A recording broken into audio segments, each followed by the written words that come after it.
德两国高层官员近日重启谈判，外界关注这是否等于川普政府将会协助结束打了3年的乌克兰战争。当然，台湾人更在乎的是在于美国对于乌克兰战争的态度变化，会不会影响台湾未来的命运走向？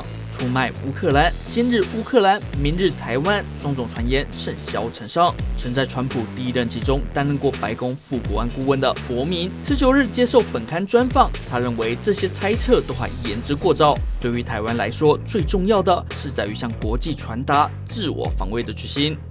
But Taiwan should think about its own, what it can do for itself, and the more capable Taiwan is, the more confidence that partners like Japan, Australia, the Philippines, and most of all the United States will be to give diplomatic support, material support, and if necessary, support in combat to actually fight alongside Taiwan.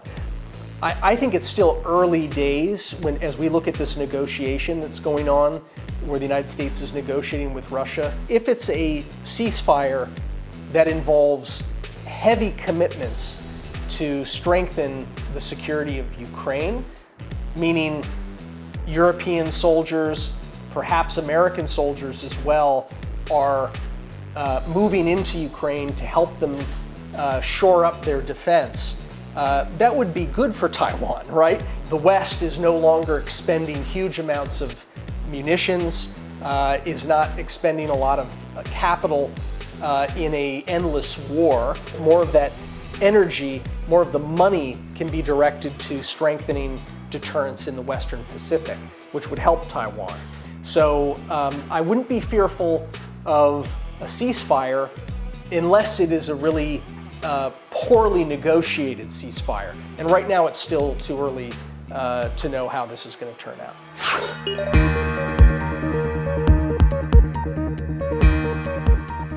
Weakness is provocative. Weakness is provocative.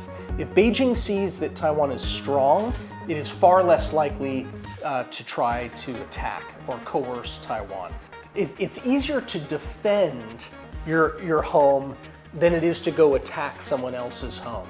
And so Taiwan has big advantages. It has the Taiwan Strait.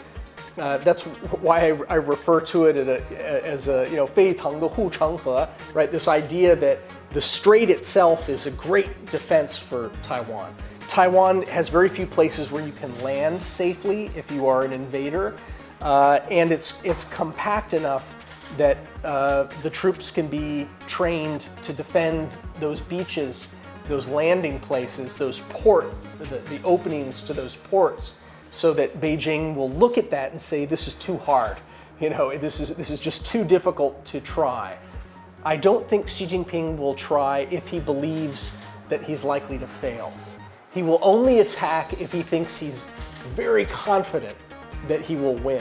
So Taiwan's job is to make him feel doubt.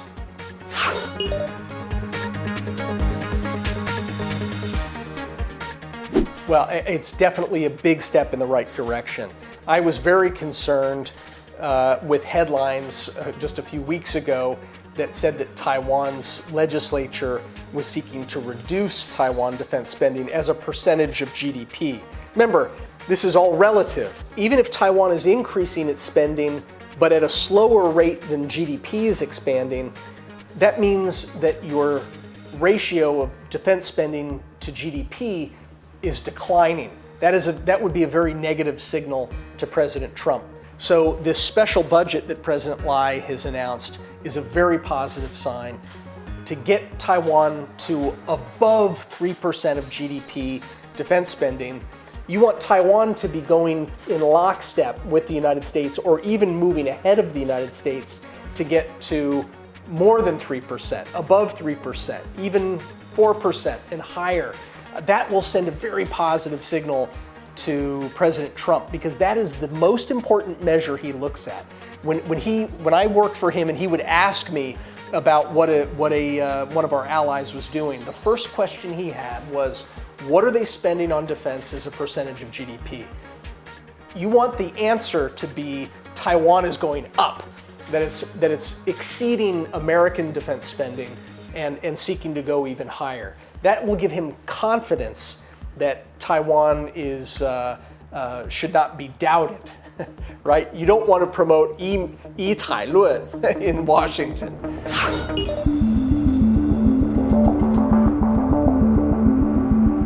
Always the most important thing is personnel, right?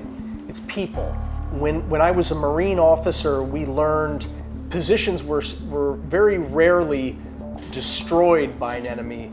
It was usually a psychological collapse that led defenders to give up a position. So I was very encouraged when Taiwan's legislature supported President Tsai Ing-wen's decision in her final year in office to expand the amount of time that young conscripts are required to train. Instead of just a few months, it was expanded to 12 months. It's very important that the quality of that training is really good and tough. The tougher the training, the better and more confident and happier to serve soldiers are. So I think that the single most important part is high quality training for the reserve, for the conscripts, and for the active duty military. Taiwan has a very professional active duty military. You want the conscripts to feel like they're part of that, and also for the reserves to be extremely well trained.